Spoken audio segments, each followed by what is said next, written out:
welcome to all. Now, just for the opening music, we'll start with Can Korkmaz Sağlam's Piano by Schubert, Sing in the Water.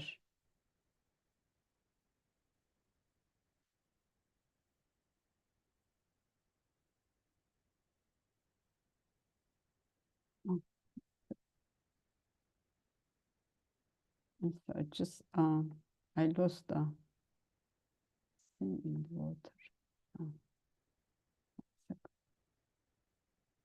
I have to choose this. Okay. Share some. Okay.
We thank very much to Korkmaz Cansağlam, who has been our contributor pianist over the years, especially on water-related issues. And he is first place winner went on piano competition in Sydney. And we thank to Korkmaz Cansağlam. And we will have his another piece for the closing. Now, yes, please welcome to the future of the sustainability of water, agriculture, and food.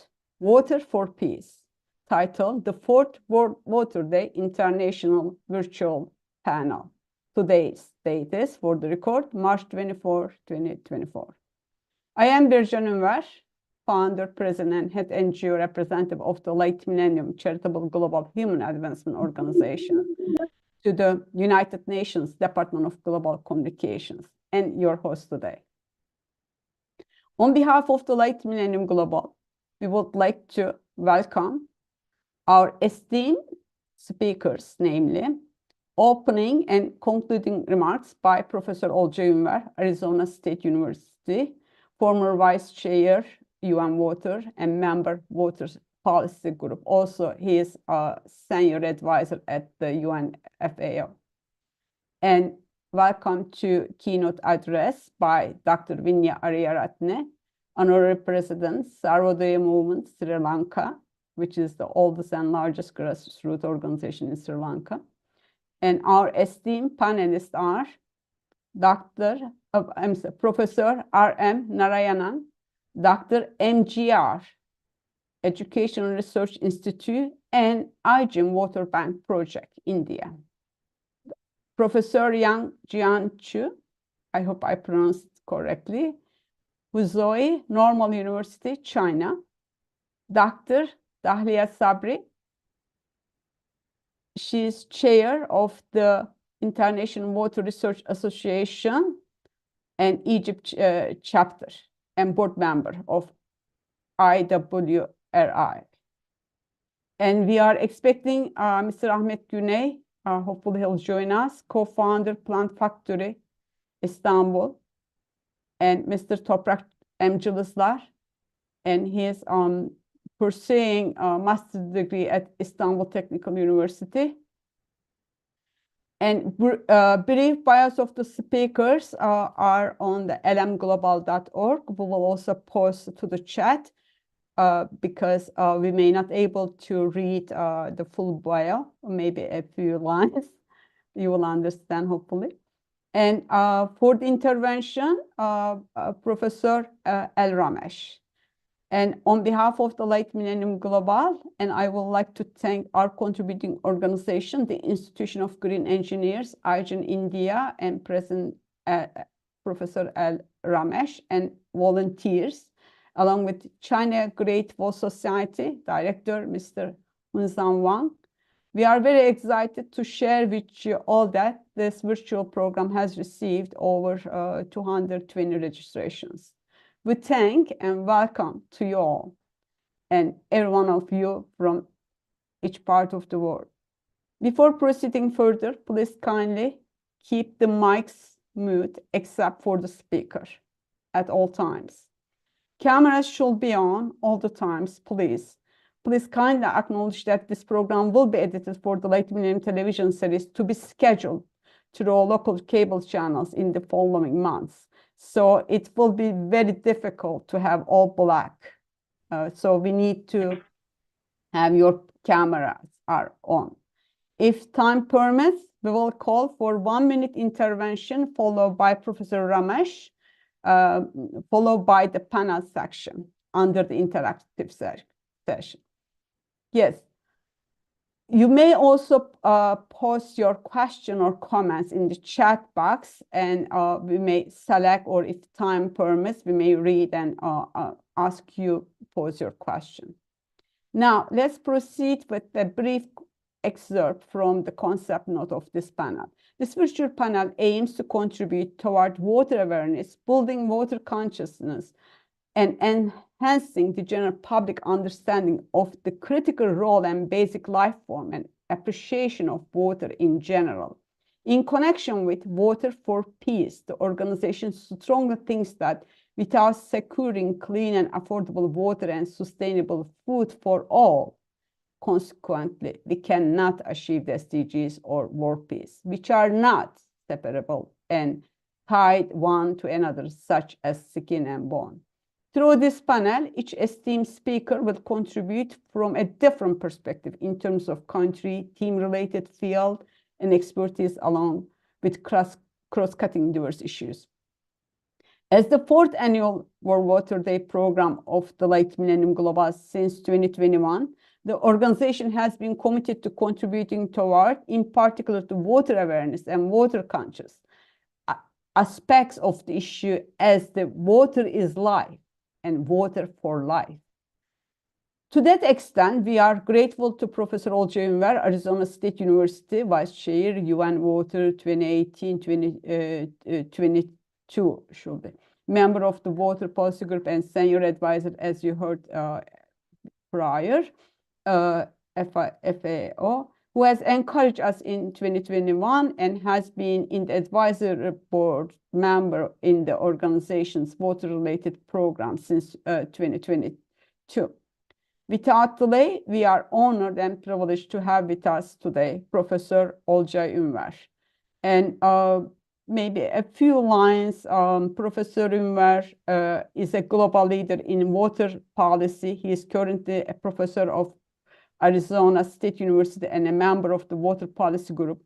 He served as vice chair of UN Water from 2018 to 2020, and again, senior water advisor to the Food and Agriculture Organization of the United Nations. So without further ado, I would like to invite Professor Olcay for his opening remarks. Welcome, Professor Olcay. Floor is yours. Thank you very much. Can you hear me well? Yes. Yes. Yes.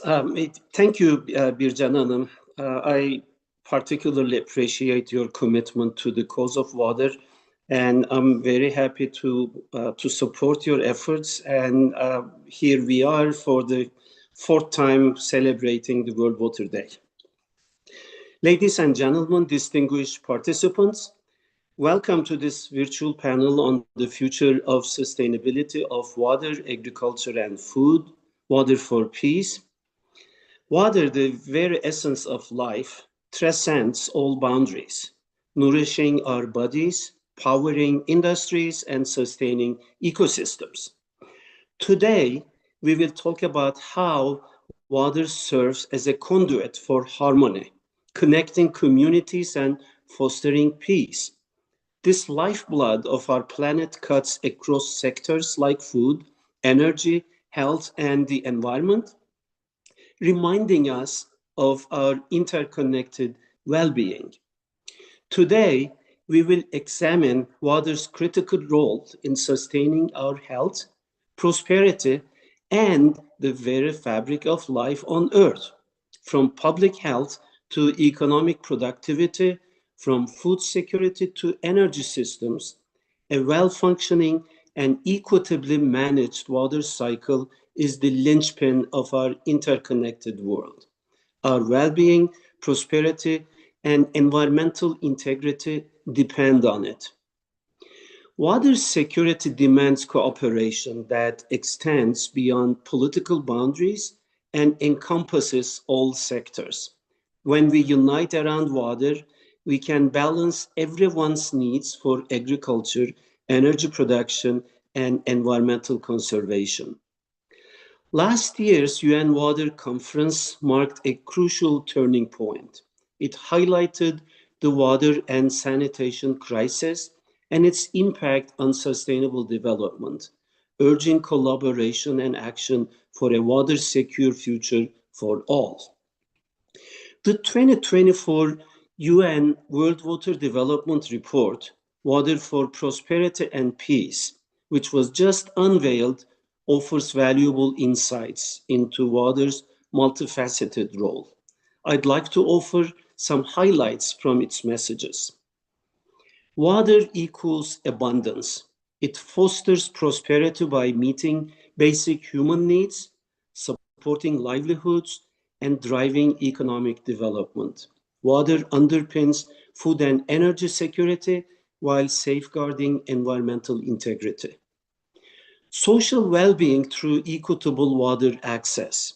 Equitable access to water resources and safe, affordable water supply and sanitation services are essential for supporting health, welfare, and cultural integrity. Ensuring social well-being contributes to peaceful outcomes. Environmental integrity, the foundation for resilience. The environment's ability to maintain its natural functions is crucial for our resilience and security. Climate change and social conditions significantly impact environmental integrity. Cooperation and diplomacy, building peace through water management. Water can contribute to peace by motivating cooperation and diplomacy. However, inequalities in water allocation, access, and distribution can hinder peace and social stability. Opportunities amid challenges, building resilience through water. Global events and disruptions magnify water risks, but also create opportunities for enhancing resilience and adaptive capacity. Fostering prosperity through water contributes to peaceful outcomes. And beyond water management, a holistic approach leveraging water for prosperity and peace requires actions beyond water management. Economic performance, social well-being, and environmental integrity are all interconnected with water security. As we explore these messages, we recognize that water is not merely a resource. It's a bridge that connects us all. By safeguarding water, we pave the way towards a more sustainable and compassionate world. Thank you for your attention, and I'm looking forward to passionate and constructive contributions. Thank you, Bircan, again. Thank you so much, Professor Olcayunver, for your insightful opening remarks. It's been a great honor to collaborate with you, and thank you for your ongoing support in this.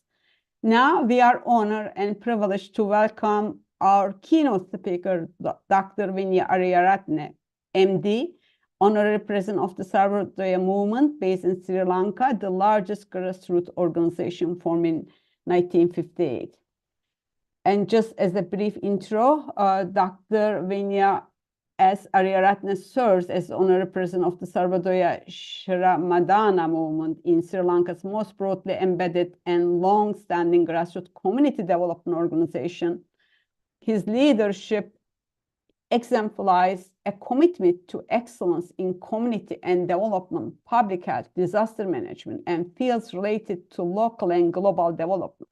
He provides key strategic leadership to the entire Sarvodaya network, which comprises a workforce of over 2,500 full-time staff and thousands of volunteers and independent organizations. His distinguished career, both in Sarvodaya and beyond, is marked by profound contributions, positioning him as a pivotal figure in the advancement of community development practice and public healthcare in Sri Lanka. So we will share the link for the full bio of all the speakers that is available on the lmglobal.org. With that, I'd like to invite Dr. Vinya Ariyaratne to present his keynote address titled Water for Peace, Reflections from Sri Lanka. Dr. Vinya, please welcome. Floor is yours. Thank you very much, Bircan, and good morning, good afternoon, good evening to all of you who are joining from all over the world. So I'm going to bring some reflections on the topic from Sri Lanka, from the Southern Hemisphere. And let me share my slides, and I hope you can see. Okay.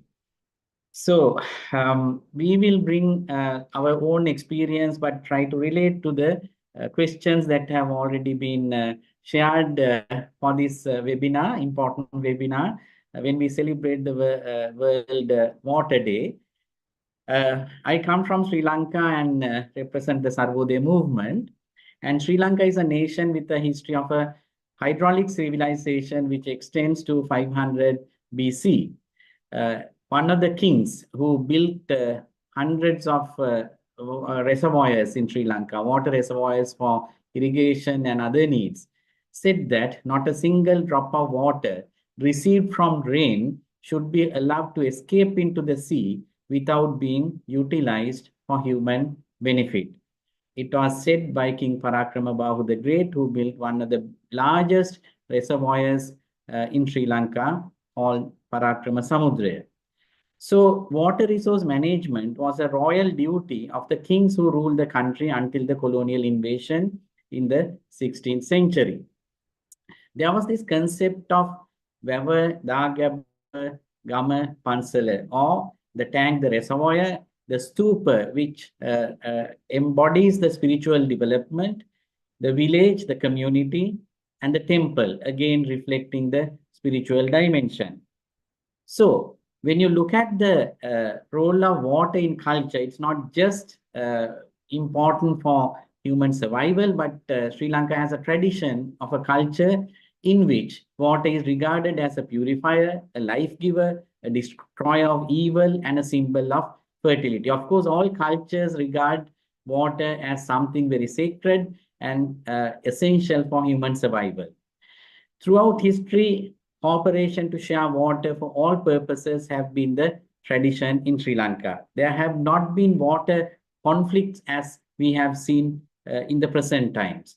Sri Lanka has performed very well in terms of increasing the access to safe drinking water from 76% in 2006 to 93.2% in 2020. But when our movement started work in the 1970s, particularly expanding on the water sector, the coverage was less than 40%. Clean drinking water, access to clean drinking water was less than 40%. So we also contributed to the increased coverage in Sri Lanka. So despite having an ancient, very sophisticated and advanced system of irrigation for cultivation, clean and adequate supply of clean drinking water has been a perennial problem. And the Sarvodaya movement, which I represent, which is a grassroots development organization, which has been around for more than 6.5 decades, which promotes integrated community development, and clean and safe water is one of the 10 basic human needs that we try to fulfill in each community. And we are serving hundreds and thousands of marginalized and poverty-stricken communities in Sri Lanka. So we started our work in the water sector in the 1960s, but in the 1970s, this expanded where we were able to install a large number of water schemes in different geographic areas of Sri Lanka. Sri Lanka is a country which has different climatic zones. It has also flat land, it has hilly land.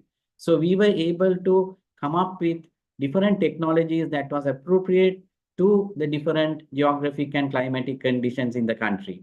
So we have built hundreds of water schemes serving thousands and thousands of families around the country. And also it's important to mention that the technology also advanced, and we were trying to introduce technology which were affordable, which were effective and very scientific to rural communities in Sri Lanka. May they be tanks which are made out of ferrocement or rainwater harvesting. These are some of the technologies that we have promoted in water management and conservation. And also we have been developing the capacity of communities to be able to manage their own water schemes and also maintain the different schemes that are being implemented or constructed with the full participation and leadership of the communities. So, however, the competition and water shortages, water stress, as we call it, are increasing because of the rapid economic growth, high variability in rainfall due to the climate change and pollution.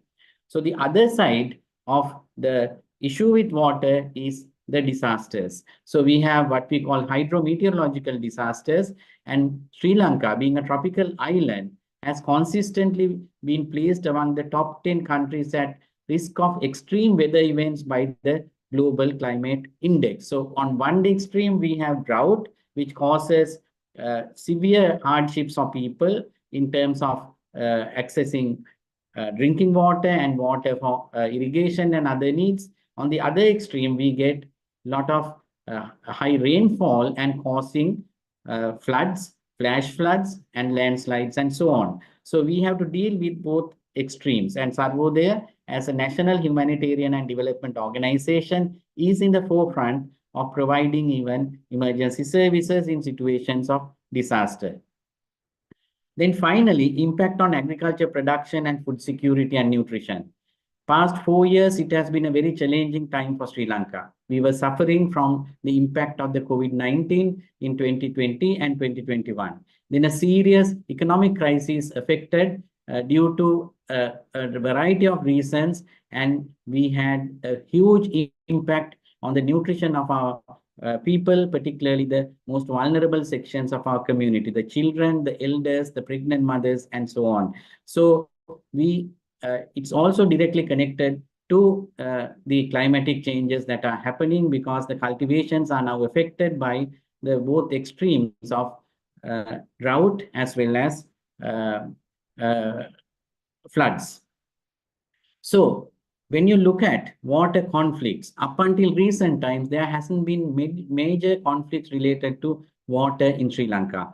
However, it has to be reminded that during the time of the civil war, we had a civil war which affected the country from 1983 up until 2009, which had a very big toll on lives of people, property, and also huge impact on the economy. And in 2006, a major conflict flared up with the militant group LTT closing the sluice gate of depriving many farmers of water to irrigate their paddy lands in one of the major reservoirs. This marked the beginning of the last phase of the war, which ended in 2009. However, increasing water scarcity, contamination of water, not so much biological contamination as used to be decades ago, but chemical contamination and contamination with minerals and so on is a major issue. And also the increasing demand for industrial use, tourism, hydropower generation are now leading to local conflicts as well. So the response and what we can do about this issue is we have to create awareness and education, and water is a precious resource, and then people know about it, but we also have to look at the entire water cycle from origins of water to waste management. And also we need to remind our people that we are interdependent amongst ourselves, and interdependent and dependent on our nature. So it has to be an integrated approach. How do you manage water? How do you manage waste water? Then basics about climate change, then watershed management to preserve the water sources. All these have to be educated, particularly starting with the children, that education and awareness is important. Then also we can address conflicts by having preventive action. We have seen community action, collective community action to meet water needs. As I mentioned earlier, we have 10 basic human needs. Clean and adequate supply of water is one of the 10 basic human needs we try to fulfill through volunteer efforts, mobilizing local resources, when necessary, bringing other technical inputs and financial inputs from outside.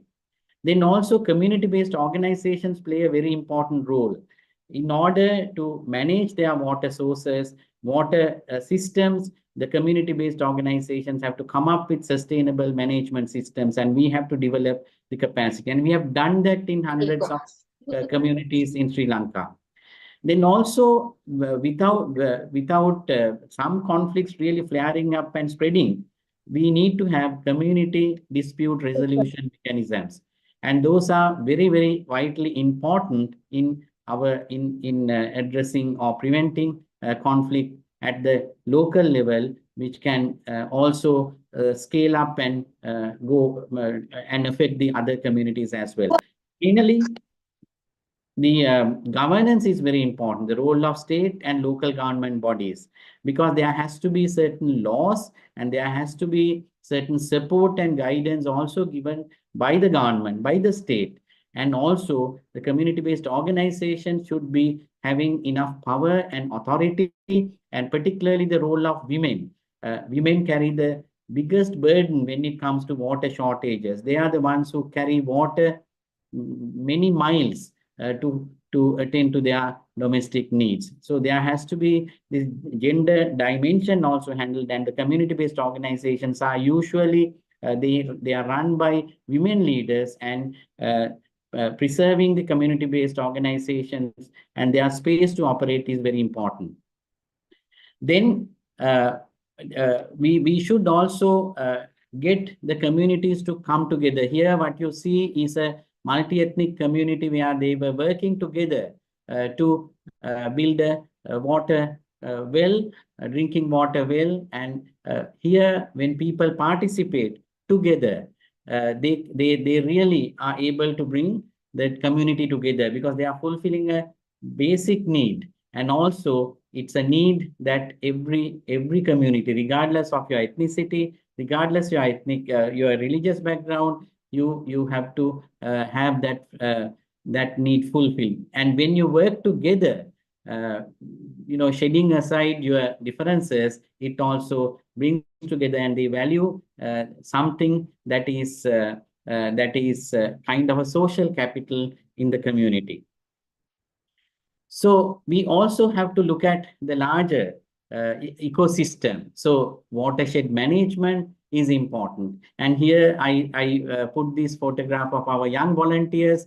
They are the leaders who have been the driving force in bringing some of these facilities in the community. And they are the future. They are future leaders. So they learn about the environmental aspects and the total ecosystem management of water. So finally, I think what's really important is that the feeling that we all did that all this together, because what we call Shramadana, or sharing of labor, sharing of your thoughts, sharing of your compassion, is very important for us to really maintain peace. And finally, the peace also comes through your inner spiritual development. So inner peace is very important. That's why here you see a Buddhist monk, and in Buddhist tradition, water is very regarded as a sacred thing, and it is associated with from birth until death. And there you bring different dimensions of water, which is connected to the culture as well as economy, and also to the environment. So in a community which has different groups and different age groups, they all come together. They celebrate building their own water source. So Sarvodaya movement is working around the country in trying to fulfill the needs, the basic human needs of people, and particularly of the need for clean and adequate supply of drinking water. Thank you very much. Thank you so much, Dr. Vinyaratne. Indeed, Sarvodaya is a unique example in terms of being in a tropical country and an island. And I never would have think, as I expressed to you when we met on January 1st, that Sarvodaya even, Sri Lanka even had a drought. It's kind of mind-blowing to me. And you really brought up from the historical perspective, especially also in connection with the Water for Peace, in context that Sri Lanka had suffered over 30 years, as you remarkably covered. Thank you so much for bringing in this context and very important, very valuable contribution. Thank you so much, Dr. Vinya. Thank you. Now we are moving the panel section of the program. This is technically section 2. And I would like to welcome Professor R.M. Narayanan. He is at Dr. MGR Educational Research Institute, ERI, and IGEN Water Bank Project based in Chennai, India. Before handing over the mic, briefly, Dr. R.M. Narayanan is an accomplished geologist who is currently serving as professor and head center for advanced research in environment and remote sensing and dean sponsored research at Dr. MGR Education and Research Institute. His volunteering role led the Institution of Green Engineers Water Bank Project.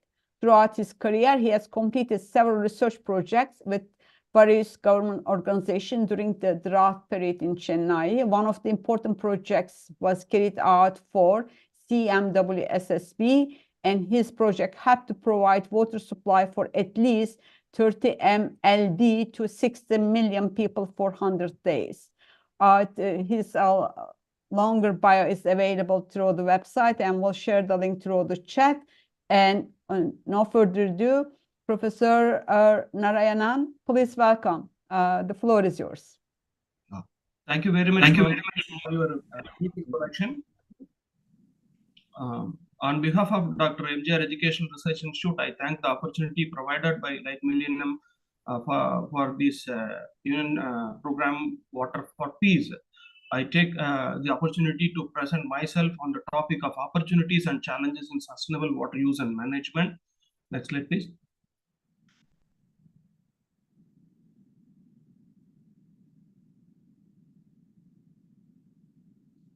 Next slide, right? Niranjan is in charge?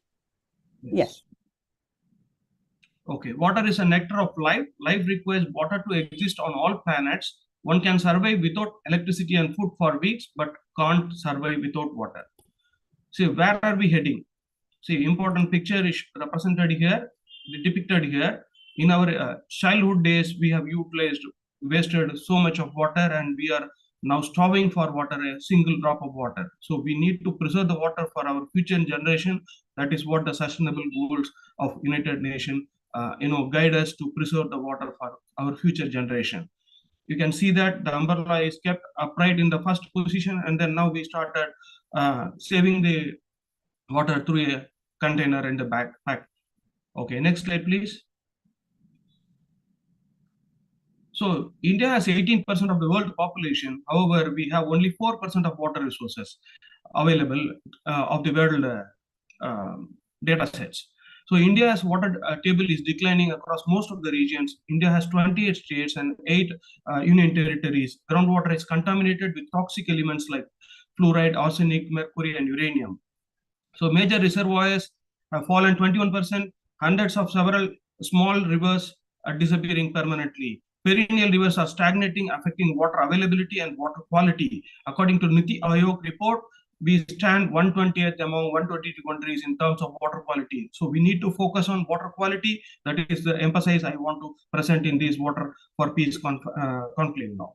Next, please.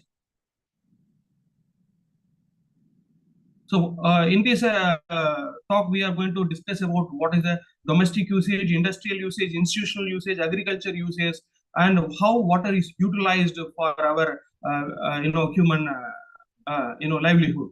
So this picture depicts that India has already removed all the water resources available, and we are depleting the entire resources, and we are going to start over exploiting the water from 2025 onwards. This is an alert we are giving. We are focusing to preserve the water for the 140 billion population. We are going to utilize the water available now. Next, please.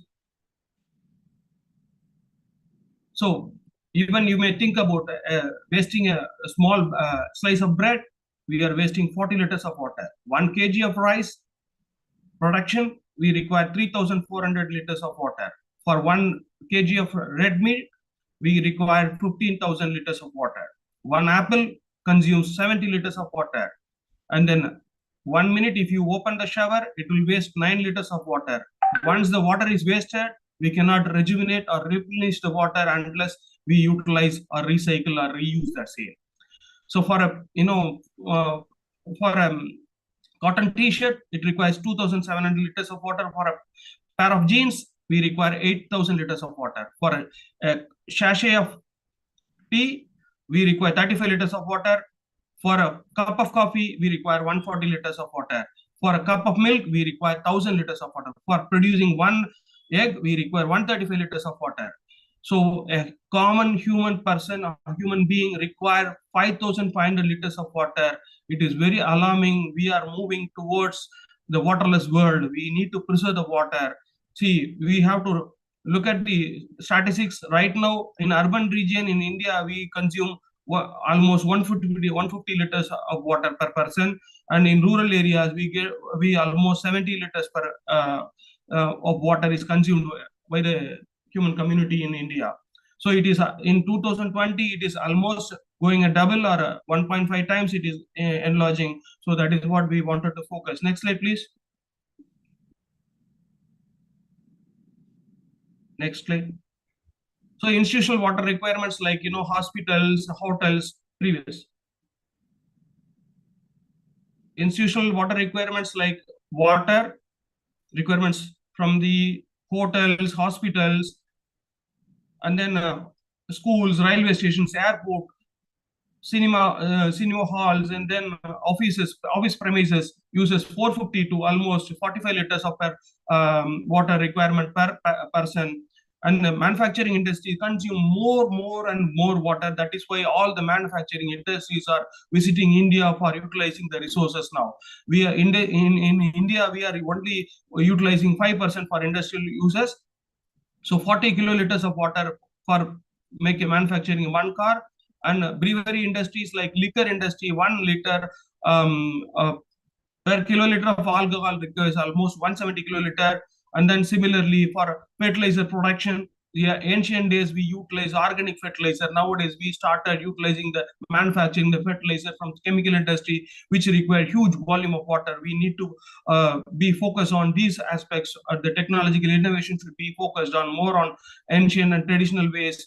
And then see, pulp and paper industry require almost 400 liters of kiloliters of water per ton of paper production. And then in terms of steel manufacturing industry, almost 500 kiloliters of water is consumed. When we are wearing the textiles, cloths, which require more and more water. 100 kg of textile requires almost 1,400 kiloliters of water. So this is what we want to emphasize. We should focus on preserving the water for our future generation. We should adapt the ancient and traditional methods of water conservation and water management practices. Next slide, please. Next slide. See, water requirements in agriculture, type of crop we use, like rice, bajra. Rice is consuming more water. Previous. Rice is consuming more water. Laterite soil consumes, based on the lithology of the soil type, the consumption of water is more. Alluvial soil consume less. Climatic factors, hot and dry season consume more water. Irrigation, flood irrigation regions consume more water. High slope farming is not advisable. It consumes more water. So wherever there is a consumption of less water, like alternate crops has to be sowed. Rainy season you should adapt. Drip irrigation should be followed, and farms within the flat terrain should be there. Water requirements of agriculture, when you look at the Canadian statistics, 69% they are utilizing for industrial purposes, whereas in China and India predominantly used for agriculture purposes rather than industrial and domestic usages. This is the National Water Academy statistics from Government of India. Next slide, please.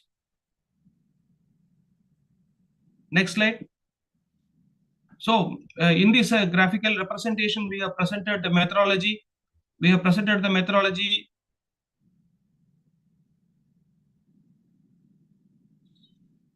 Niranjan, don't skip the slides quickly. Demand for irrigation and water management is high. Demand for water management is very high. I want the statistic to be presented to the World Forum that how other countries are utilizing the water. See, almost Vietnam, Pakistan, India are see percentage of demand is high, but whereas the replenishment is very low, except the USA, Russia, France, and Canada. So these are some of the developing world utilizes their own water resources for consumption is very less, and they are replenishing the water rather than consuming it. So the crop water requirement started from sugarcane to pulses. From 2000 to almost 500 millimeters of water is available. It is the requirement in India. In 2010, the projected water demand in India is about 750 billion cubic meter. Now we have moved to 1,500 almost for 2050. So we need to focus on preserving and conserving the water which are available. When we talk about the crop productivity versus share of irrigation coverage in the crop area productivity in India, almost 40% of the crop irrigation coverage is cropped in the area, and the productivity is almost 5 tons per hectare. And whereas the European countries and other Western worlds are having more production and more utilization of the crop coverage area. This is what we want to emphasize. We need to focus more on conservation measures. Next one, please. So the major crisis of water is, what is the factor responsible for water crisis in India? Delay in monsoon. Nowadays, southwest monsoon is more predominant supplier for water. So we have a delay in monsoon is the problem, and mismanagement of demand and water supply requirements, and careless over-exploitation of water resources, unprecedented heat waves, reduced pre-monsoon rain due to weather variation, depreciation of water reservoir levels, and change in land use patterns. I have the experimental data with us. Rapid deforestation is also one of the major factors for water crisis.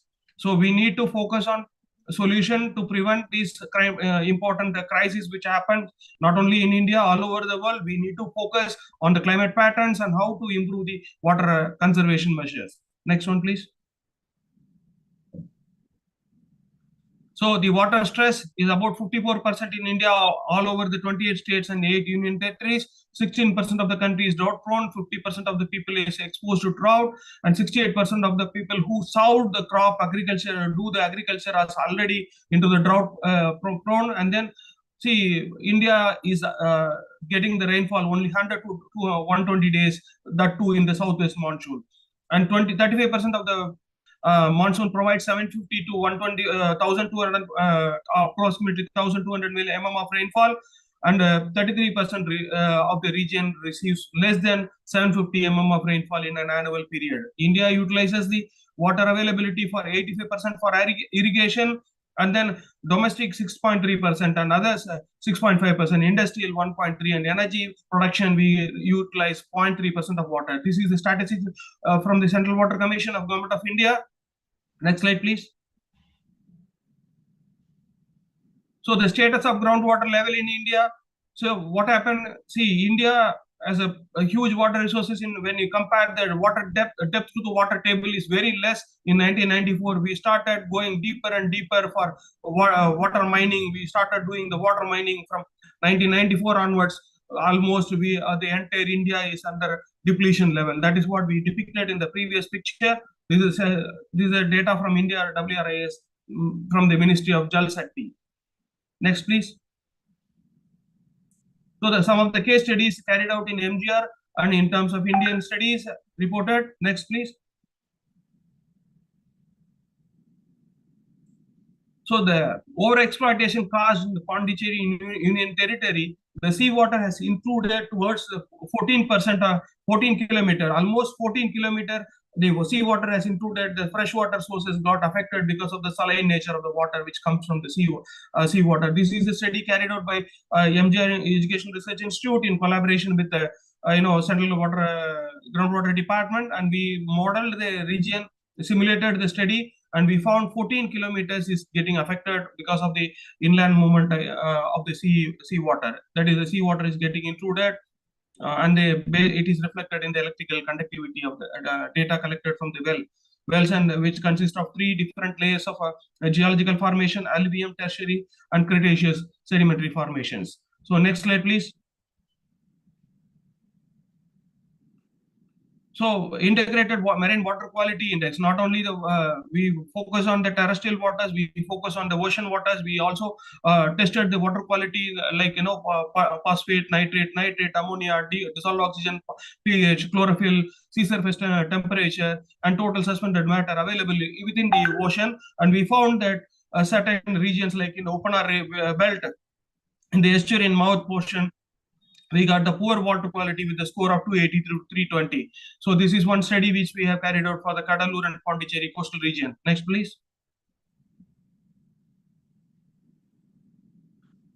So in 2017, the entire Chennai metropolis got, not even getting a cup of water for drinking. There is a big drought happened in 2017 period. So the government of Tamil Nadu has requested to find the resources available in and around Chennai zones. And we went around the regions, and we found the abandoned mines and quarries are having plenty of water during the 2000 flood, which filled their mines, and we started exploring the possibility of retrieving the water for human consumption, whether it is drinkable, whether the quality is good for potable. And then we found the natural water which got deposited in the mines, abandoned quarries, is very much resource for the water supply for the drinking water supply for Chennai. And we converted, we transported this water, and we recycled the water and supplied the water for Chennai, water starving Chennai. Almost 30 MLD of water is given to the 60 billion population. And we served the water for 100 days. This is one of the major projects which we have carried out, and we recommended the government to convert this as a natural reservoir. Instead of constructing a new dam, we can divert the flood waters, and the government has put a GO based on our studies. Next one, please. Professor Narayanan, is it possible, please, to finish in a minute, because Professor Yang is waiting in China. It's almost 12 a.m. Yeah, we have started working on marine primary production to address the carbon dioxide deposition in the ocean, and the average primary production estimated for the Chennai coast is almost 339 milligram carbon per meter squared. So next, please. So now urban dynamics in Bangalore. See what happened in 1973. The entire Bangalore in Karnataka state is almost 68% of green cover, and then when you see that in 2023, it is almost only 2.9% is there. So we have almost removed the entire green cover in Bangalore, which started now. There is a crisis going on in Bangalore. There is a water availability is a big problem there, and we are trying to provide them the solution now. Next, please. So the water spirit area reduces from 2000 to 696, and almost 98% lakes are occupied by built-up areas. And then 1%, 7% has one tree instead of 17 trees for 1% earlier. So now it is the status, and we need to plant more trees for rejuvenating the ecosystem back. Next, please. So measures to overcome water, growing trees, rainwater harvesting, revolutionary the agriculture practice, and mandatory water recycling in apartment industries and textile, restoring the maintenance of water bodies, creating social awareness among them, and then reducing the RO consumption. Next, please. So water as a catalyst for cooperation. India has signed a lot of several treaties, bilateral treaties among India and Pakistan, India and Bangladesh, India and Nepal. Indus Water Treaty has been established in 1960, and Ganges water sharing between India and Bangladesh in 1996. Next one, please. Facilitate the cooperation. And Tita River Agreement, we are trying to evolve. There is a big, negotiations going on to evolve the cooperation between India and Bangladesh, and Brahmaputra River cooperation with India, Bangladesh, and China is happening now. And India and Nepal has signed several treaties in 1954, 1959, 1966 to utilize the rivers like Kosi, Gandaki, Mahakali rivers. Mutual agreement between them, and interstate river dispute has been already discussed in now. So Kabul River, one of the river which is flowing from Afghanistan to Pakistan, is having, without any cooperation, it is a freely flowing. There is no issue with that. Next, please. So the Indus Water Treaty between India and Pakistan side, Indus, Jhelum and Chenab River has been monitored and maintained, and India side in these Ravi, Bees and Satluj has been monitored from our Indian context. Next, please. This is a treaty established in 1960s, and then in Ganges, Brahmaputra, Yangtze, Zangpo river is from China side, and it is coming from the Chinese side to the Brahmaputra. It is changed to Brahmaputra, and we have a Teesta river which is shown there. Next, please. The major river flowing, west flowing, and rivers are there, which is reflected, and this is one of the Brahmaputra and Teesta river is evolved. Next, please. So India has launched in 2019 a new draft policy for national water policy has been created. Demand side measure, it addresses demand side measure, reduce, recycle, and reuse. Supplied wide measures, supply through nature. Emphasis on nature-based rejuvenation, natural-based rejuvenation, irrigated area consumption, and then how to recycle the urban water supply usages. Next, please. So sustainable groundwater management is carried out by several projects, like one of the National Drinking Water Mission program by ISRO and other organizations are taking up, and rights for river periodically to replenish and revitalize the dead rivers and revegetate and regulate extraction, and then emphasis on water quality is addressed in the national new water policy, and then proposals addressed to irrigation, drinking water supply, and groundwater management, and the National Water Commission to interface the multi-stakeholders and partnership from private to public management of our water is addressed in the new water policy. Next, please. The last thing. Jal Shakti Ministry initiatives. The previous Jal Shakti has initiated in the Prime Minister Modi's vision. The ministry has been initiated in 2019 by merging the Water Sanitation Ministry and Water Resources Ministry. Prime Minister Narendra Modi ji has administered the ministry to foresee the water management, collaborative water stressed districts, and improve the water management, water conservation, renovation of water bodies, reuse of water, watershed development, afforestation. And this is the Jal Shakti Abhiyan program, which is falling under the Jal Shakti Ministry. And the states also planning Mukhya Mantri Jal Swalam Abhiyan, and then Maharashtra state is utilizing Jalyuk Shivar project, and Telangana is Mission Kakatiya. So each year they are developing 5,000 villages for the self-sufficient and self-sustenance of water management. This is what I want to emphasize. The government of India is also focused, and we are also focusing to improve the country's water security and safety through peaceful manners. Thank you for the opportunity provided to me. Thank you very much. Thank you so much, Professor R.M. Narayanan, for your providing us the inspiring and successful project, and that may be replicable in other countries of the country and the world, and also as a comprehensive research. It is a little bit, we are over the time, and I'm sorry to Professor Yang Chu. Now, I would like to invite Professor Yang Chu, just briefly introduce him as one.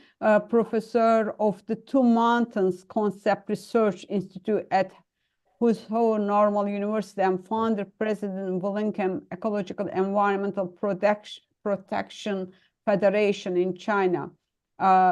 Professor Yang Jiang, born in Wuxing District, Huzhou City, Zhejiang Province, in an explorer and communicator of ecological civilization theory and a practitioner of ecological civilization construction in contemporary China, and the founding president of Wellington Ecological Environmental Protection Federation. He once studied at Hangzhou University, corresponded to Zhejiang University XX campus, at presents the Tsinghua University. I apologize for all the Chinese pronunciations.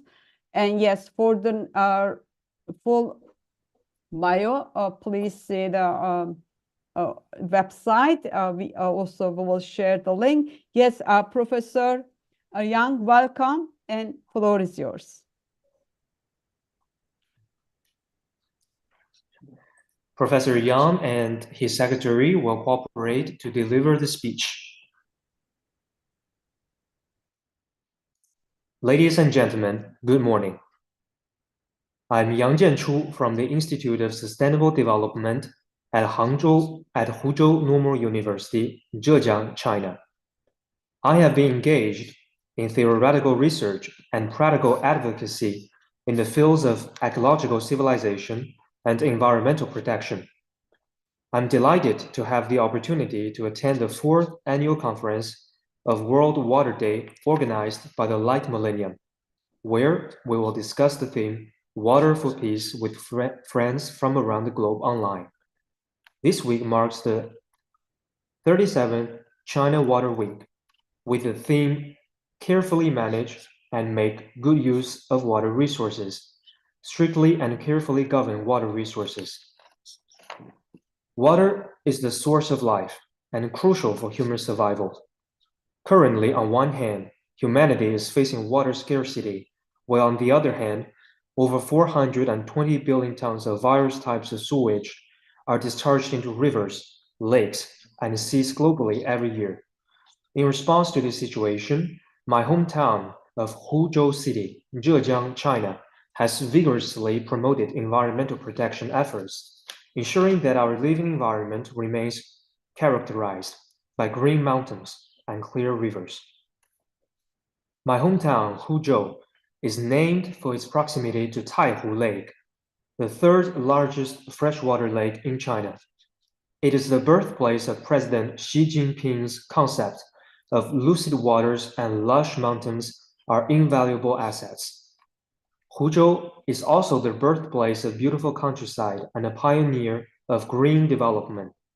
It is actively building itself into a model city of ecological progress and was designed as an international cooperation demonstration zone for ecological civilization at the COP15 conference in 2022.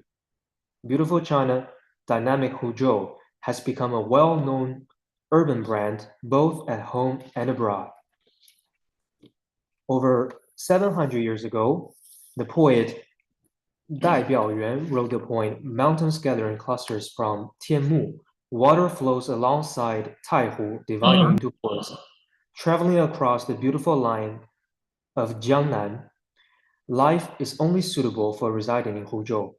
The line, water flows alongside Taihu, dividing into ports, refers to Lougang irrigation and drainage system of Taihu Lake Basin, which I'm about to share with you today.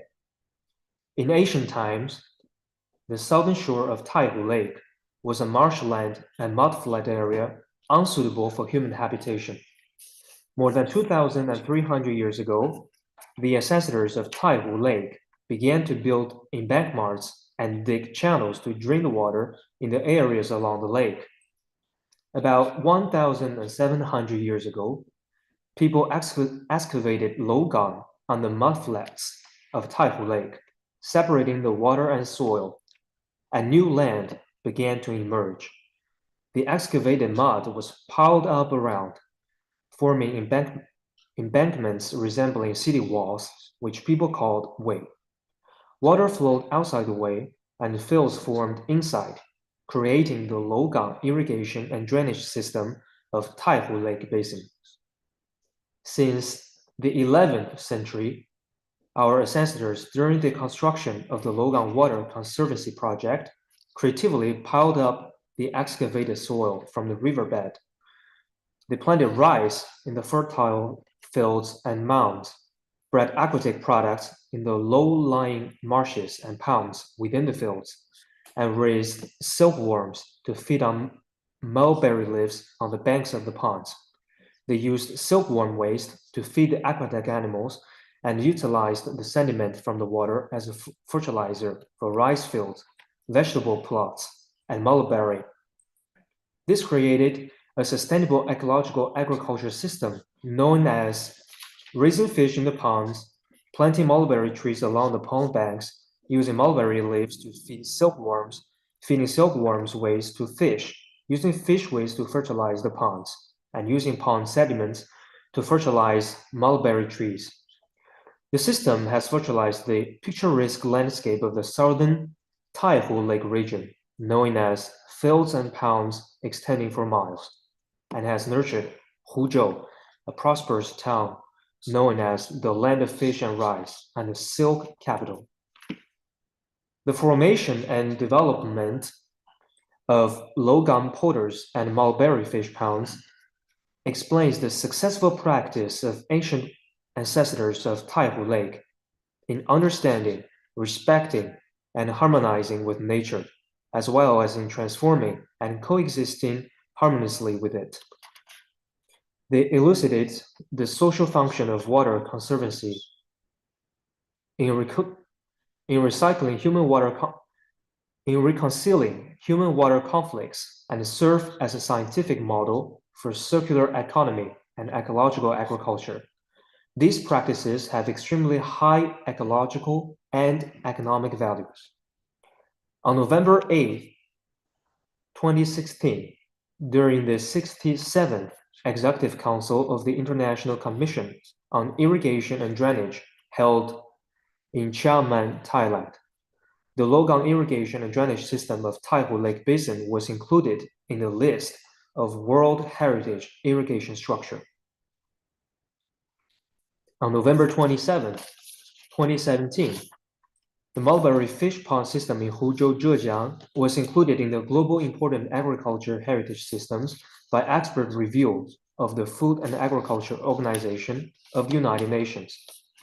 On April 19, 2018, during the Global Forum on Agriculture Heritage held in Rome, Italy, the mulberry fish pond system in Huzhou, Zhejiang was officially awarded the GIAHS certificate by the FAO. Since 2014, Huzhou City has established the leadership group for the protection and use of Logan water conservancy heritage in Taihu Lake, carrying out comprehensive protection of Logan, vigorously promoting the culture of Logan polder and mulberry fish pond, integrating them into primary school classrooms, practical education, and including them in the content of beautiful countryside construction. On June 6, 2022, we established the Logan Little Gardens Brigade and held an event themed Protecting the World Heritage of Logan Irrigation and Drainage System of Taihu Lake Basin, building a green, low-carbon, and prosperous homeland. The aim is to cultivate children's sense of responsibility for protecting hometown water resources, safeguarding the unique culture of Logan, and continuously enhancing their sense of social responsibility, making efforts to build a green, low-carbon world. Then, China's Special Envoy for Climate Change sent a congratulatory letter saying, "I congratulate you on establishing the Logan Little Gardens Brigade to protect the world heritage of Logan irrigation and drainage system of Taihu Lake Basin. Logan is a precious heritage left by our ancestors to the people of Taihu Lake. It belongs to Huzhou and to the world. Protecting and inheriting the world heritage of Logan irrigation and drainage system is the responsibility of every person in Huzhou, and the Logan Little Guardians should pay the role of little masters.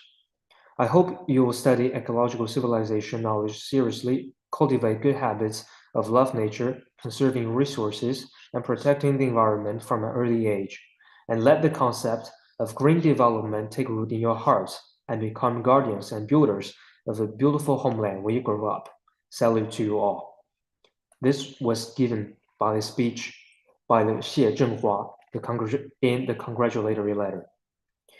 Today, there are still 66 well-preserved Logan polders in Huzhou with a total of 60,000 mu, which equivalents to 99 million square kilometers of mulberry fish pond system, a beautiful blueprint for sustainable development of water, agriculture. The Logan powder and mulberry fish pond system have become culture experience areas and ecological agriculture tourism sites. You are welcome to visit Huzhou where you can witness the beautiful and dynamic China. Thank you all.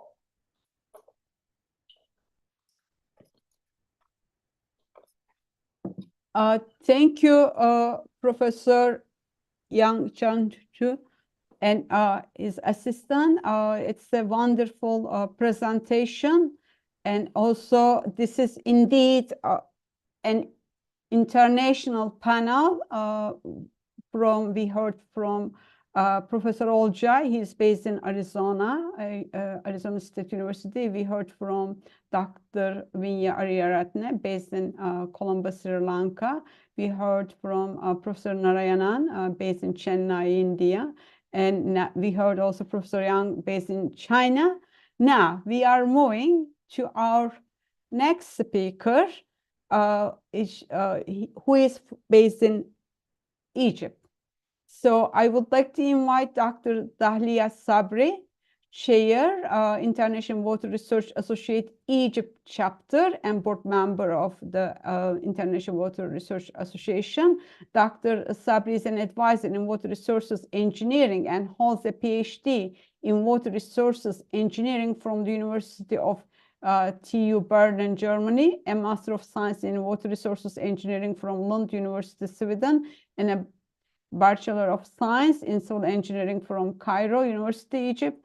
Dahlia has worked with the UN, EU government agencies, and the private sector in the MENA region, Sweden and Germany. She is an expert on water reuse, groundwater, and soil salinity modeling.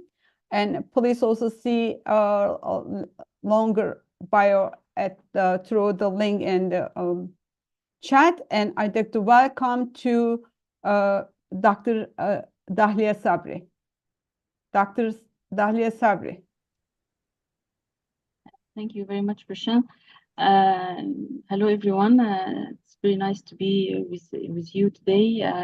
I would like to thank Light Millennium for the invitation. And happy World Water Day, everyone. Just a second, I will share my screen. Do you see my screen?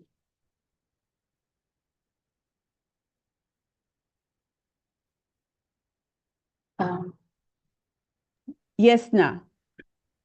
Okay. I will just go through this very quickly because the version told me strictly 7 minutes or 8 minutes per speaker, but so I will try to be quick as much as I can. I'm going to speak today about the global water crisis in the context of the Egypt and the Nile Basin water problem. So just I think I have to 1 second. I have to. You may use the full screens. Yeah. So it cuts I off. have to make this, but I don't know why it's not. You may click the slide presentation. I think now it's better. Okay, so just because the theme of the World Water Day this year is about peace, so I thought I would just give you a brief introduction on the global the state of global peace in 2023. This about the countries and territories peace level in 2023. As you see here, it's the least peaceful countries and the most peaceful ones. Of course, the Middle East, where I'm based, it's always a hot spot in the world. So just for you to know that this index is measured across the 3 domains: the society, safety, and security, any ongoing domestic or international conflict, and militarization. So this index provides holistic understanding of the country peacefulness. This also, just to give you an overview about the annual displacement by natural disasters in Africa in 2022. As you see here, that the displacement factor was the floods, and then comes droughts. So they are all water related. As we know from the UN, they mentioned that the 95% of global water crisis are water related. So just for the countries, this is the positive peace environmental performance index for the positive peace, and it shows here that the less positive peace have in the country, the lower level of cooperation, lower environmental performance, and they suffer more casualties from natural disasters. So the water and peace, water resources, as we know, it triggers conflicts among diverse stakeholders spanning agriculture and industry and urban sectors. Around 700 million people could be displaced by intense water scarcity by 2030. By 2040, roughly 1 in 4 children worldwide will be living in areas of extremely high water stress. This is according to the UNICEF. After this brief introduction, I'm gonna take you through the Nile Basin water problems in Africa. As you know, that this is a map you see here, the Nile River Basin map, which is shared by 10 countries. As you see, Tanzania, Uganda, Democratic Republic of Congo, Rwanda, Burundi, Ethiopia, Kenya, Eritrea, South Sudan, and Egypt is a downstream country. Sudan and Egypt are downstream country, in fact. And the area of these 10 countries together are about 3 million square kilometers. Due to some of the conflicts and the mutual accusations that emerge between the countries, they developed something called the Nile Basin Initiative, which was developed in 1999 within the context initially it was developed to initiate cooperation and share scientific information and between all the countries. The Nile Basin Initiative served as a catalyst for cooperation in the search for new legal framework for the management of the Nile, and it was a slogan at the beginning. It was like Nile for all. The context of the Nile Basin Initiative, it's recognized need to bring all stakeholders on board. The Nile Basin Initiative predicted that the Nile waters constitute a major and vital resource for people of the basin countries, and the government alone cannot do everything by themselves. So we should include the stakeholders such as the civil society into the initiative. So they developed something called the Nile Basin Discourse, which was initiated to bring the voices of stakeholders other than government on board, and of course to promote dialogue among all the role players and stakeholders and all affected parties. The Nile Basin Discourse, it helped at the beginning to facilitate interaction between stakeholders and to capture voices of all national and subnational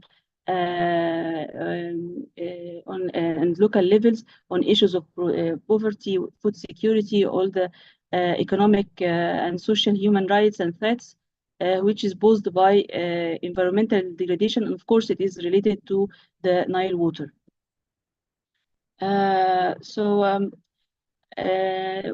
The challenges that were faced by the Nile Basin Initiative, of course, that there are every state among the 10 states have different interests and national needs, and every group of people, they have different, they want to have as much water as they can. And now we have recently one of the biggest challenges that we have in Egypt is building dam on the Nile, which has caused a major geopolitics tension in the region and has potential to fuel dispute between countries on the banks of the river for many years to come.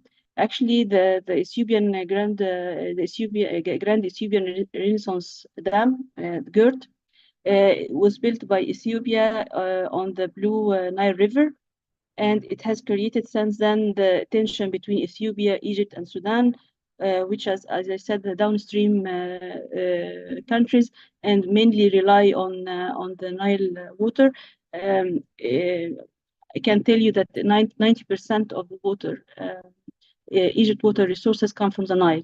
So Egypt is heavily demanded, relying on the Nile. So in this context, how can transboundary water how can transboundary resources become level of peace versus conflict? From some of the researchers and scientists' point of view, that water needs to be prioritized both at national and transboundary level using established frameworks. We need to have to move from diplomacy to participation in shared river basin and look at it as a political process. So we have to have more critical procedures in the management of shared river basins, and include and involve stakeholders is very critical to enhance broad ownership and ensuring inclusiveness of process. So we need to include everyone in the process of the transboundary water management. Challenges surrounding water in our world can serve not just as a resource of tension, but it also we should look at it as an opportunity for collaboration. So if we join forces, we can pave the way for a secure and sustainable water future. One of the things that came recently is the concept of the water, food, energy ecosystem, the Wi-Fi nexus, as an approach for cooperation in transboundary basins. So because it will induce and promote for participatory assessment methodology in various themes like reconciling water use, strategic planning, integrating water management, reservoir operation, and so on.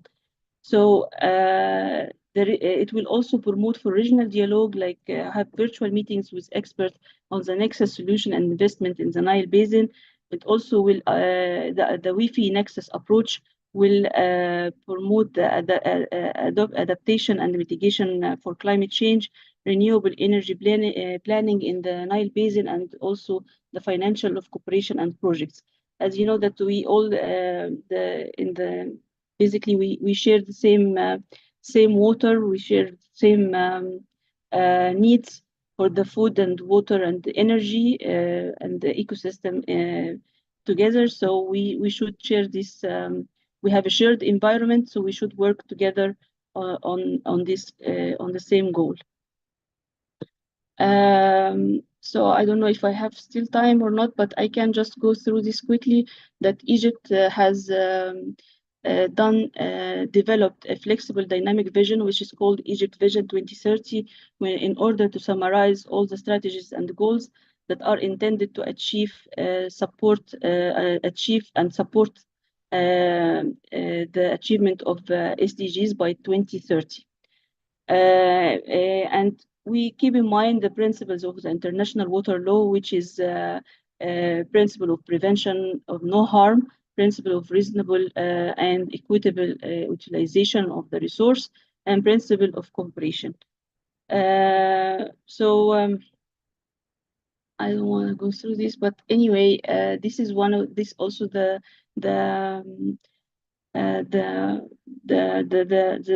this is the method or the procedure that was adopted to overcome the challenges. to coordinate between all different departments to take the data, identify most important challenges that face monitoring the SDGs, and identify most important capacity building programs, and work building on integrated database to serve on monitoring and follow the SDGs, and raising awareness on SDGs among people, and using the social media, posters and graphics and storytelling, and etc. And thank you. I hope I not take so long. Thank you so much. It's really wonderful to bring in Egypt, especially to have in the Water for Peace spectrum. Egypt is also very critical place, not only in Africa, but in the world. Thank you so much. Before moving to next, just because we still receive here some unmute mics, please accept speakers. Please mute the mics. And others, please keep your camera on. And 2 points before moving to next. We will post all the presentations. That is one of the purpose of this program, to make available globally with all the PowerPoints and texts as we receive. And I think, and everyone is agreed to share, to be posted, followed by.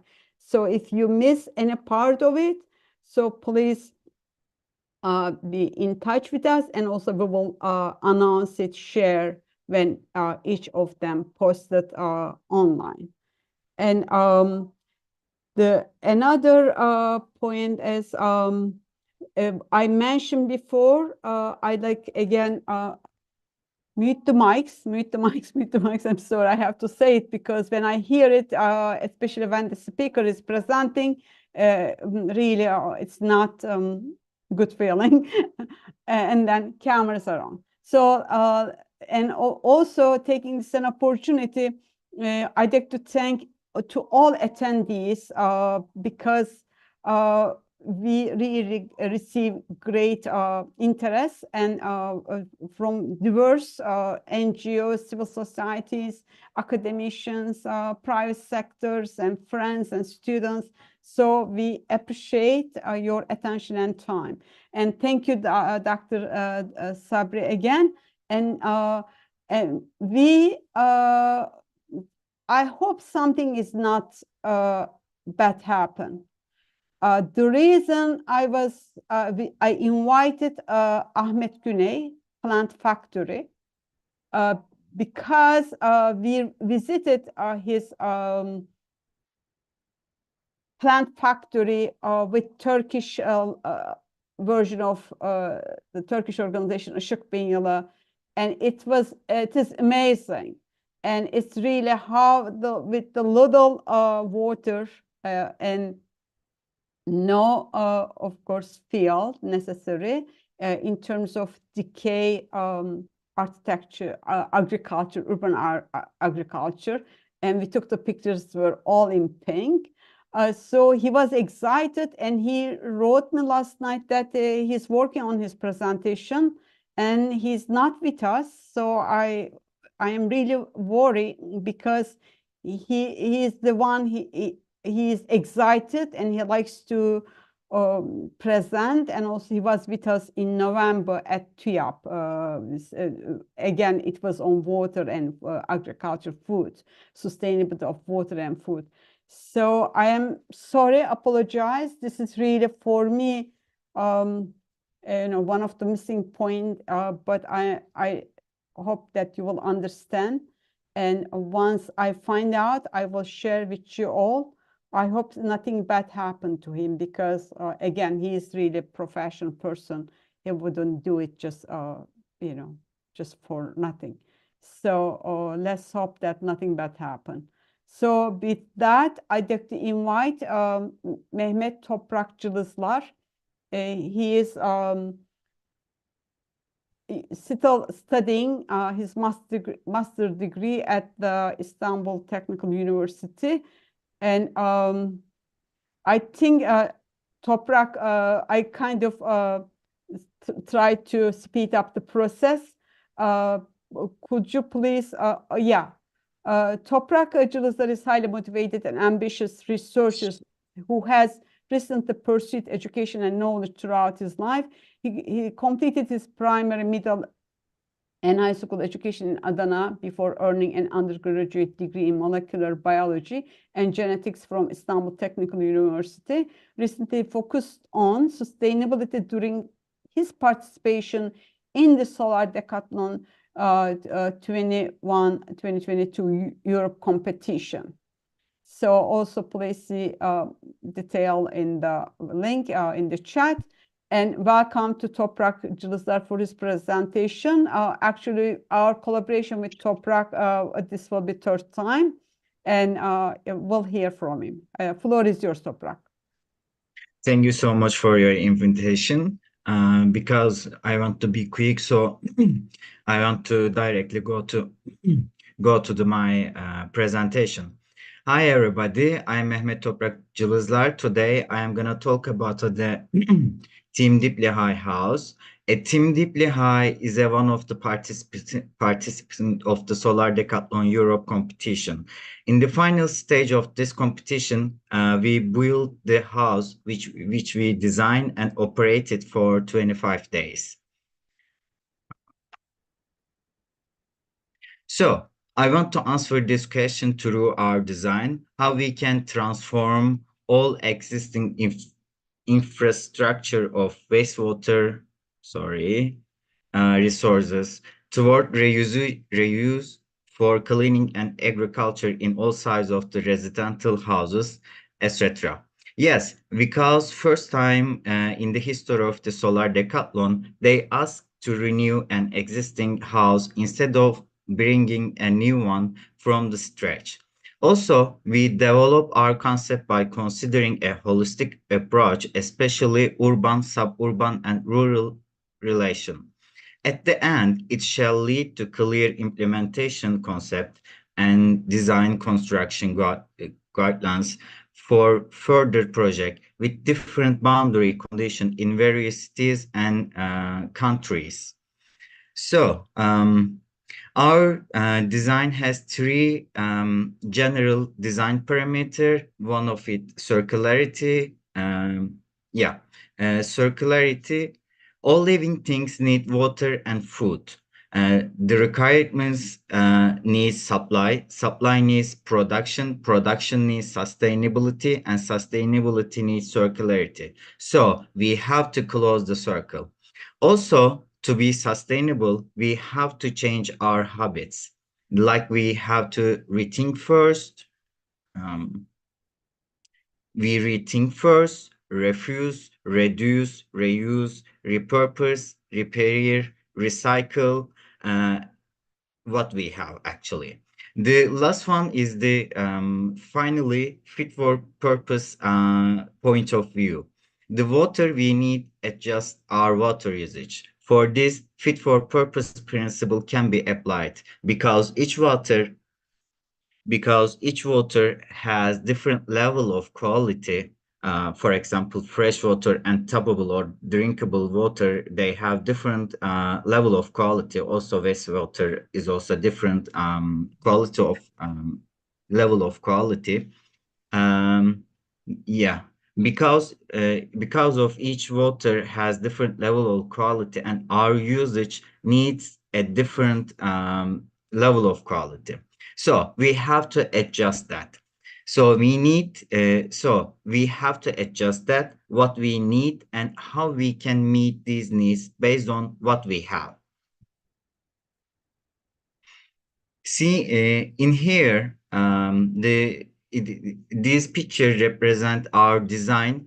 Actually, the part of our Solar Decathlon journey, because as I said before, we have to select an existing building, make a design for it, and make it more sustainable, more eco-friendly, etc. So, as it in the bottom of the left corner is seen the building we select, and we have to make design for it and represent as a single apartment unit and build it in the final stage of the competition. So, the top left, in the top left of the presentation, you can see the real image of selected building. So, in our design, we want to remove the roof of the selected building and add new two layers to increase the number of the house. Then we add to roof garden and vertical energy garden, which holds the our photovoltaics and etc. So at the end, it looks like something like this, but it is rendered, by the way.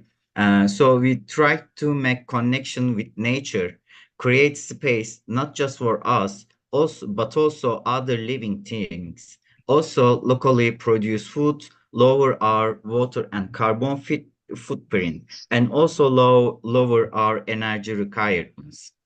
In here, uh, uh, actually, this scheme show us our water and wastewater management system in a very simple way. As seen in here, water footprint can be lower 25% by just applying microfiltration, ultrafiltration, and disinfection methods. Another important thing is to apply on-site separation method manage the water usage. For example, if we collect gray water, yellow water, and black water separately, we can use these we can use this water again based on our needs. For example, yellow water contains most of the nutrition like phosphorus, nitrogen, potassium, etc. And if we don't apply on-site separation, all this nutrition go to the environment and lead to algal bloom. If we want to remove this nutrition before, sorry, um, if we want to remove all this nutrition before this water going to environment, so we need to treatment. This treatment require so much energy and high technology. So they're here with the help of the microalgae, actually, which we implement our design. This yellow water can be treated, and we can produce eco-friendly nutrition for our rooftop farming. Sorry. This is show how we implement microalgae to our water reuse system. Basically, we mimic the natural falling system to dissolve carbon dioxide to water, because microalgae are photosynthetic microorganism and they need carbon dioxide. So as seen in here is our actually rooftop garden and photovoltaics. We plant some of the plants.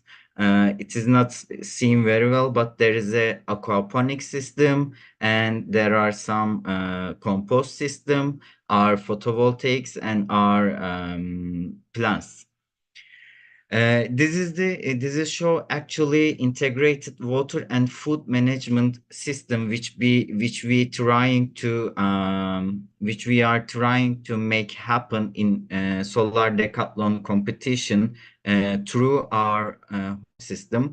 It is very simple representation, by the way, but it's show key elements of our design. For example, rooftop garden contains gardening space, aquaponic system, rain harvesting system, and composting system. And implementation of microalgae help to reduce our carbon footprint and is also provide oxygen to air. Through our on-site separation for gray water, yellow water, we can block their effect on the environment before they go into the environment.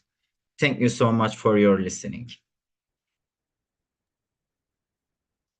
Thank you, Toprakçılılar. Actually, this issue for me, one of the huge elephants in the room, hasn't been seen, not put on the table, because we are all for digital technology and all that. Yes, it's really taking us forward, pushing the future times, but at the same time, without focusing on what exists on this planet, not taking care or investing to them in connection with water and agriculture and food and peace, then I really have a question about that. That's why one of the questions in the concept note page is about the existing all forms of building and industrial complex and military including. So yours is a small but good example that is actually technologies out there, but it's not on the global agenda yet.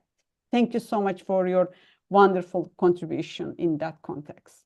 Thank you so much. I also thank you to invite me. Thank you. Now it is my turn. As it is indicated in the tentatively program, I would like to briefly introduce you the 2025 guidelines of the 2025 JUC Awards, in which all 4 categories are dedicated to the water action decade.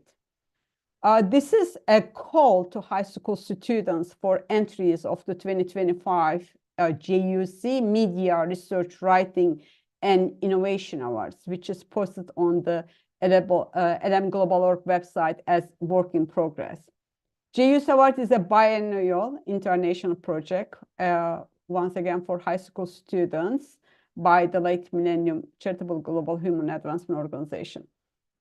As it is indicated, the theme of the 2025 JUC Awards dedicated to water action decade. That's why we incorporated in this program with the following title: The water cycle and the life cycle are one. Let's think about that. The water cycle and the life cycle are one. It is inspired by Jacques Cousteau. Can we imagine if water runs out and how are we going to survive? But this is really, I found, one of the most powerful quote in connection with our concept and also 2025 JUC Awards. And of course, in support of the Water Action Decade and Sustainable Development Goal 6. Initially, the JUC Media Research and Writing Awards project was introduced in New York City on January 29, 2020. The very first award of this project were presented through a virtual award ceremony in June 2021. Through the JUC Awards 2025 project, the late Millennium Global, we aim to encourage writing and creative and innovative thinking ideas by high school students, as well as by former students who had dropped out of school. We aim to provide separate monitor hours under each of the 4 categories of innovation is a new one for the 2025 consideration defined in the 2025 guidelines. Now I would like to present just 7 slides because the extensive guidelines already is on the web. This is kind of launching and making the call for international high schools. Please encourage your contact schools, NGOs, civil societies, because they can also join us as a contributing organization, and high schools as a participating schools. So the team-wise, it's very much relevant. So that's why we like to get your attention on this project. So this is the call. It's on the web. as I mentioned, and all categories are dedicated to water action decade. And the full quote is, we forget that the water cycle and the life cycle are one. And submission deadline by October 31st, 2024. Our ceremony date, tentatively, March 2022, 2025, which we target hopefully during the next World Water Day in 2025. So background, I read briefly, and just mentioning media, digital arts together, digital arts 7 pieces, still images, research, writing, innovation, as a total of 13 monitor awards. And definition of the awards: overall excellence, the best of all categories, $500 US. First place in each category, 300. Second place in each category, 200. The third place in each category, 100. Fourth place will get web posting, visibility certificate, now monetary award. And we also aim to print a book based on the received submissions, especially for aiming to include first and second place winners, and third will be depending on the pages and budget and how many we receive good quality submissions. So that will be determined by the 2025 evaluation committee, and deadline is October 31st. And a water action decade, after we heard all experts, but just the definition of the water action decade from the UN website. Averting a global water crisis, 40% shortfall in fresh water resources by 2030, coupled with the burgeoning world population, according to the current estimate, has the world carrying toward a global water crisis. Recognizing the growing challenge, the UN General Assembly launched the Water Action Decade, officially the International Decade for Action Water for Sustainable Development, on March 2022. 2018, to mobilize action that will help transform how we manage water. The whole purpose is here really to engage, to invite, to encourage high school students, because we are in 2024, by 2030, they will be finishing high schools and most likely the college, and they will be, gaining, getting jobs and mixing in life. So therefore, I thought it's crucial to encourage them, high school students internationally, for this project. I won't read through, this is on the web. Also, this is I will share post as well. The themes are all related, all categories on the water action and water related, and mainly in 7 groups. And students can choose any of them, a combination of them, or they can come with their own or incorporate with one of these. So, and all submission again, October 31st, 2024, and we aim to post January, but February to announce the finalists, and winners will be announced in March 2025. And yes, I like to thank Leon Jajori Jr. is from Cameroon. He's been our student coordinator. Mr. Büyük Başaran, student coordinator Ankara, Turkey for the 2025 JUS Awards. Ms. Arey Rukshana, student coordinator Chennai, India for the 2025 JUS Awards. And confirmed collaborating organization as of March 24, 2024, Professor R. Ramesh, President Institute of Green Engineers, Mr. Fabrice Kararubutu, Association of Young Leaders United for Sustainable Development, Burundi. And special thanks to Mr. Tamer Atacan, Principal, TED Ankara College, for the primary introduction of the guideline in February in Ankara. And also to Mr. Mesut Yıldırım, Principal, Ankara Üniversitesi Geliştirme Vakfı Özel Okulları, in short ANKÜ, for the, again, preliminary introduction opportunity for the JUS Award in Ankara on February 21st, 2024. Thank you so much. This is the quick, because it could take whole session to go to all the guidelines. but at the same time, to get your attention, and we already decided to have an informative meeting dedicated to for this project for June 21st, 2024 Zoom base. So we will reach out to students, schools, principals, contributing organizations, so that if they like to encourage students or they have concerns. So this is kind of launching the 2025 JUS Awards with this program. Thank you so much for listening to me and contributing to this project, and hopefully you will like to be part of that. Now, I'd like to invite Professor Ramesh. Ramesh, he is president of the IGEN. You heard by now. Please could you mute the mics, please? Professor Ramesh will make a yes, ma'am. Yes, ma'am. Yes. Yes, Professor Ramesh will make a 1-minute intervention, his commitment to the water action decade. Actually, we started it during the last UN Water Conference, will continue. So just kind of encouraging, continue to do commitments, not only who already made it, who hasn't made yet. So Professor Ramesh, floor is yours. Thank you so much, ma'am. Very happy to listen water action and water for peace from all the speakers. So my 1-minute water action, directly not related to water, but there is an interrelationship with the water, because the energy, if you go for saving of 1 unit of energy per day, we have a concept called energy 9 mantras to save 1 unit per day at home.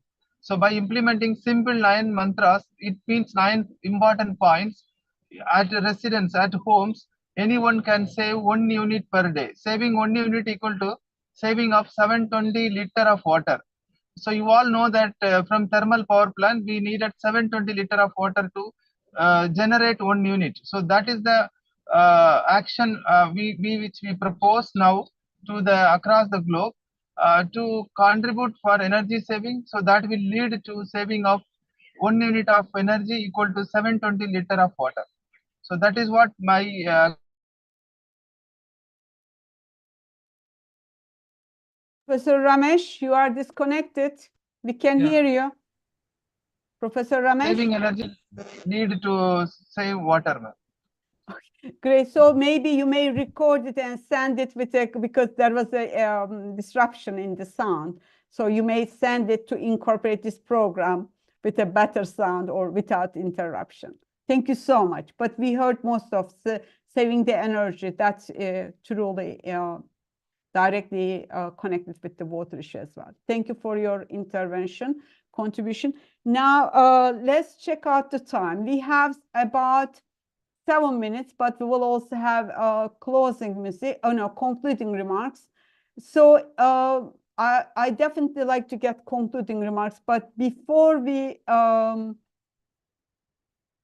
go to concluding remarks, if anyone has brief questions, to please indicate. The keynote speaker couldn't stay longer. He has early commitment tomorrow, and it's again late hours in Sri Lanka. So if anyone has a brief question and comment. Otherwise, we will move to concluding remarks. You may contribute via email or your ideas, opinions to be posted. So Professor Olcay Ünver, floor is yours for your concluding remarks. Yes, thank you. Thank you. This has been a wonderful webinar. And as we conclude this enlightening panel, let us reflect briefly on the insights shared. We have delved into the intricate tapestry of water, its power to heal, its potential to divide, and its capacity to unite. Can there be peace without clean water and food? we have explored the profound potential of water as a catalyst for peace, understanding its power to transcend boundaries and foster collaboration. Addressing the plight of water over for 500 million impoverished children and the billions lacking access to safe water, we have seen inspiring examples aimed at providing them with clean water, food, and a peaceful future. We have scrutinized the global landscape, identifying opportunities and challenges in ensuring sustainable and affordable access to clean water and food. Our discussions have underscored that without securing clean water, sanitation, and hygiene for all at all times, the journey towards peace and prosperity remains incomplete. Technology's role in securing water and enhancing the sustainability of agriculture and food systems has been a key focus of this dialogue, and we have shared strategies and commitments to shield our precious water resources from the threats of pollution and to make use of the circularity and mutually strengthening aspects in the water, food, energy, and environment nexus. The impacts of climate change on water, agriculture, and food security have been highlighted, along with actionable solutions to these pressing challenges. We have envisioned a future where wastewater is not waste, but a resource, discussing transformative approaches to its reuse and to the use of water of all colors, black, gray, yellow, or otherwise, in residences and industries alike. Finally, we have projected a future where water usage for energy is minimized, allowing for reallocation to essential needs like clean water, agriculture, and food. As we close this wonderful dialogue, let us carry forward the insights and the inspirations from today's discussions, committing ourselves to action and advocacy for a water-wise world that fosters peace and prosperity for all. Thank you everyone for your engagement and contributions to this vital conversation. Back to you, Bircan. Thank you so much, Professor Olcay. This has been really a unique and very encouraging and empowering collaboration, especially as a global leader on the water issues and also water-related agriculture. So it is really great that we are able to present with your support. Thank you so much. And also the water is indeed a unifying element that connects all of us. Thank you so much. Before moving to thank you notes and 3 minutes closing piece, I would like to ask everyone to turn the camera to take a group of photos for the recording. Please, could you turn on the cameras for the photos? Now I see my friend Isa from New York and Ale Vilan from Dallas and Arun Vora from Long Island. And so I couldn't get a chance to address you directly, sorry. So this is also opportunity. So Ramesh, Professor Ramesh, if you hear us, please turn on your camera. Amri Noor, Magdalena, Rehana, Roja. Yes, please. Brian, Maniti Sara Sarvodaya, greetings.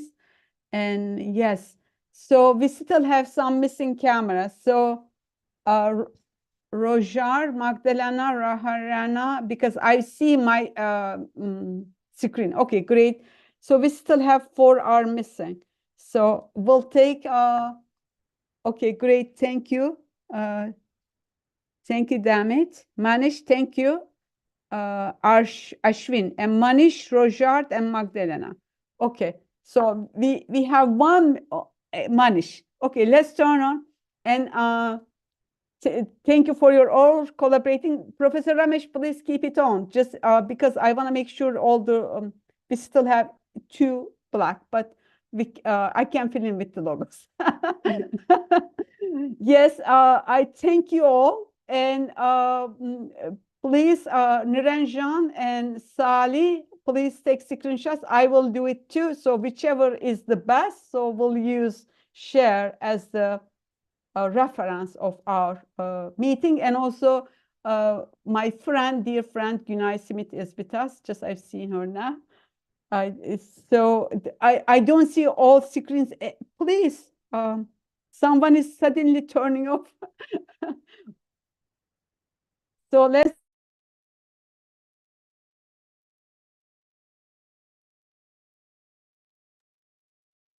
Take a step back.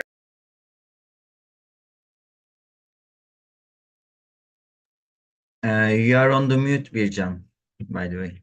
Yeah, I did it actually because when I'm taking screenshots. Okay, 2, 3, 1. We'll get couple. Everyone, Niranjan and Sali. All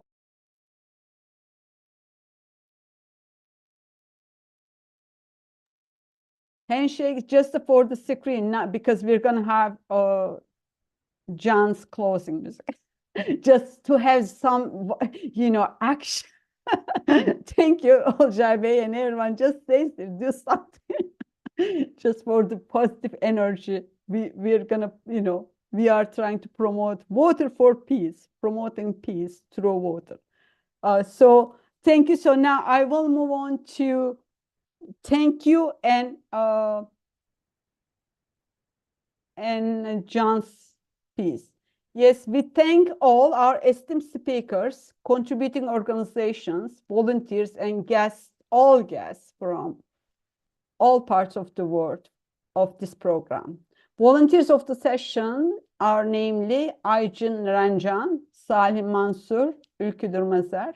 Contributing organizations are the Institution of Green Engineers and Professor Ramesh, especially for outreach. Really, it made big difference.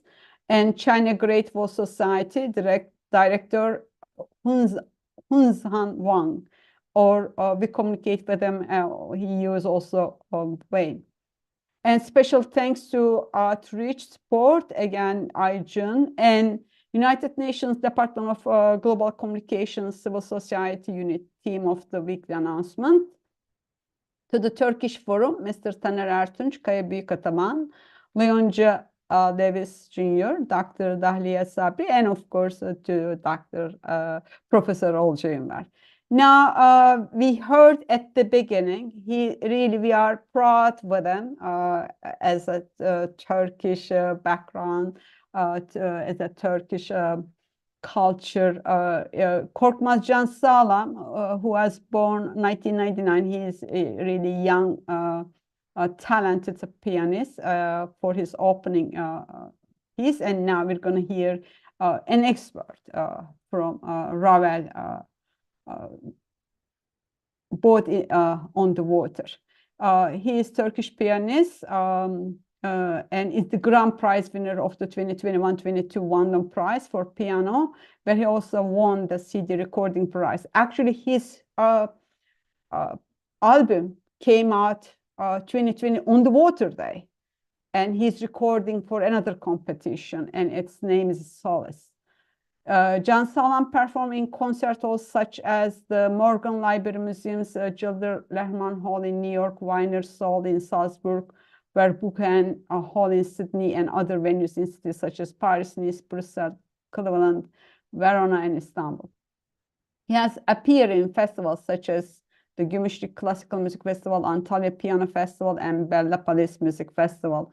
This season, he will appear at this 2024 Sydney Festival as the winner of the Rex Hopcroft People's Choice Prize at the Sydney International Piano Competition. So we will close with his piano, but I will also say if anyone is going to leave, yes, we encourage you to join us toward water awareness, water action commitments, building up water conscious, and upholding and promoting the Sustainable Development Goals number 6 and all related ones. Water action indicate towards sustainable of water, agriculture, and food chain, therefore contributing responsibly toward world peace, We look forward to meeting with you all again in a similar program soon. Yes, please check out our website, lmglobal.org, and follow us through LinkedIn, Late Millennium, lmglobal.org, and Virgin. So now, with that, we are playing. I will just share his piano piece. This is 3 minutes. And if anyone likes to stay longer and to converse, welcome. But official program will be closed with this piece. Just let me make sure, yes, sound is there.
Bircan, we cannot hear any sound.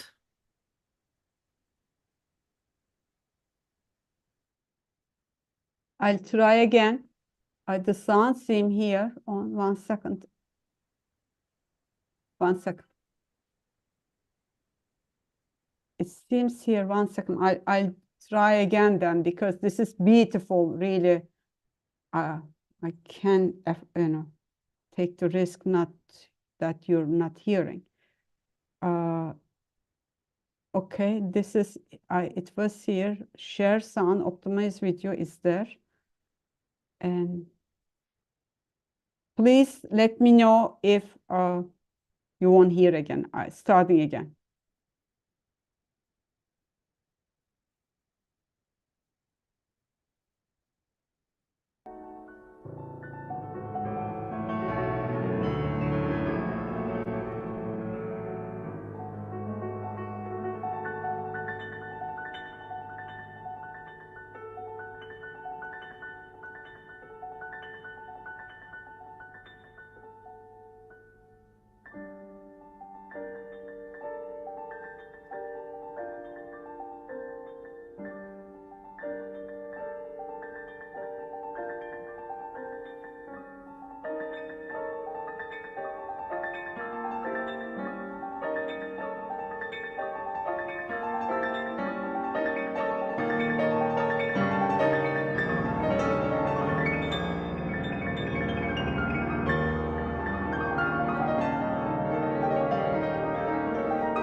I hope you heard the second time, right? Now I don't hear you. Yes, Ah, yes. okay, great, because I was Very panicked. wonderful music. Yes, indeed. So now I am stopping the live YouTube. Thank you to you all and for your participation. Wonderful, extraordinary research and bringing different international perspective for the Water for Peace and World Water Day. Thank you to you all.